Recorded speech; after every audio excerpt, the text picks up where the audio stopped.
तो martial master के पिछले एपिसोड में हमने देखा कि क्वीन चैन उस टूटे हुए प्लेटफॉर्म को ठीक करके पेशेंट र्यून से बाहर निकलने का रास्ता बना देता है, जिसके बाद वह वहां मौजूद सभी लोगों से उनके पास मौजूद कुछ एक्सेलर के परसेंटेज मांगता है। पर जुओ डायनेस्टी का प्रिंस उसे एक्सेलर देने से मना कर देता है और धोखे से क्वीन चैन के सर्वेंट उस ओल्ड मैन को बाहर खींचकर बुला लेता है और अब वह उस ओल्ड मैन को लालच देता है, जिसके बाद वह ओल्ड मैन क्वीन चैन को धोखा देने के लिए तैयार हो जाता है और यह देखते ही क्वीन चैन उस पर अटैक करके उसे मार देता है। जिसके बाद क्वीन चैन सिया डायनेस्टी के प्रिंस से बोलता है कि अगर आप इस जगह से बाहर जाना चाहते हो तो 50% एक्सेलर देकर जा सकते हो। यह सुनकर सिया डायनेस्टी का प्रिंस तैयार हो जाता है और अब क्वीन चैन उसे उस जगह से बाहर भेज देता है।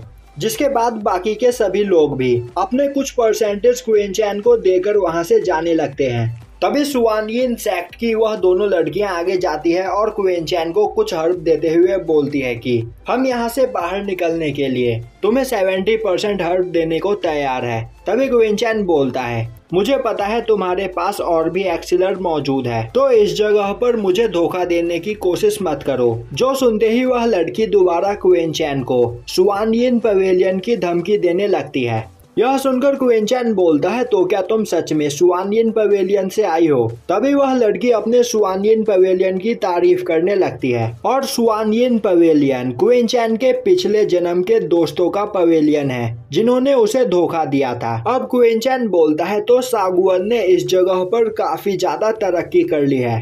यह सुनते ही वह लड़की बोलती है आखिर तुम हमारे सुप्रीम एम्परर को नाम से कैसे बुला सकते हो? अब क्वीन चैन बोलता है तुम लोगों की बातों से प्रभावित होकर मैंने अपना माइंड चेंज कर लिया है।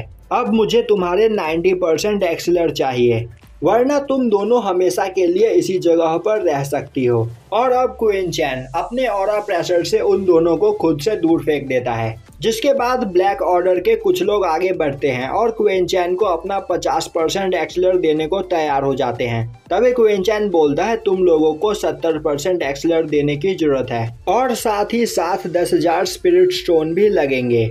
यह सुनकर वह लोग हैरान हो जाते हैं, पर उन लोगों के पास कोई और ऑप्शन नहीं होता है, जिस वजह से वह क्वीन चैन को 70% एक्सेलर और 10,000 स्पिरिट स्टोन देने के लिए तैयार हो जाते हैं और अब क्वीन चैन उन्हें वहां से भेज देता है। अब बीस्ट माउंटेन के लोग आगे बढ़ते हैं और तभी ज़ेंग वांग का फादर ज़ेंग वांग को किक करके उसे क्वीन चैन के पैरों में गिरा देता है और अपने बिहेव के लिए क्वीन चैन से माफी मांगने को बोलता है। जिसके बाद वह खुद क्वीन चैन से माफी मांगते हुए बोलता है कि हेजोंग सिटी में मेरे बेटे ने आपको परेशान करने की कोशिश की थी, इसके लिए मैं आपसे माफी चाहता हूँ। और अब वहाँ पर ज़ेंग वांग भी रोते हुए क्वीन चैन से माफी मांगने लगता है। तभी क्वीन चैन बोलता है तुम्हें परेशान होने की कोई जरूरत नहीं, मैंने उस बात को दिल से नहीं लगाया है।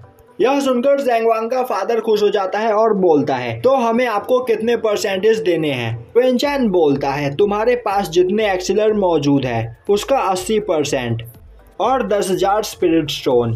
यह सुनकर ज़ेंग वांग का फादर थोड़ा हिचकिचाता है, पर फिर वह क्वीन चैन को वह दे देता है और अब क्वीन चैन उसे उस जगह से टेलीपोर्ट कर देता है। जिसके बाद वह उन लड़कियों की ओर देखता है और बोलता है कि तो क्या तुम इस जगह से बाहर नहीं जाना चाहती हो?